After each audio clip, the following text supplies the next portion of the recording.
नमस्कार, मेरो नाम मोहित गिरी, म कक्षा 7 मा अध्ययन क्षेत्रबाट न्यानो अभिवादन। आज म तपाईहरुको सामु गणतन्त्र दिवसको बारेमा केही कुराहरू भन्न गइरहेको छु। गणतन्त्र दिवस भनेको जनताले चुनेका प्रतिनिधित्वहरूले देश चलाउनु। यसमा राजाहरू हुँदैनन्। गणतन्त्र दिवस हरेक वर्ष जेठ 15 गते मनाइन्छ। गणतन्त्र दिवस कसरी आयो? सुरुमा नेपालमा राजतन्त्र थियो। राजाहरू शासन गर्थे। त्यसपछि सबै नागरिकहरूले स्वतन्त्र पाउनुहुन्थेनन्। त्यसपछि 2065 मा जनआन्दोलन भयो, जसमा राजतन्त्रको अन्त्य भयो र गणतन्त्रको स्थापना भयो।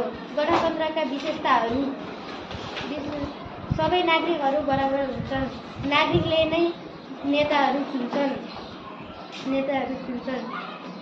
गणतन्त्रको कसरी राम्ररी प्रयोग गर्ने? गणतन्त्रको लागि हामी सचेत हुनुपर्छ। हामीले राम्रो नेताहरू चुन्नुपर्छ। नचुने पार हाम्रो देशमा विकास हुनु हुँदैन। हामीले गणतन्त्रको सम्मान गर्ने हाम्रो कर्तव्य हो।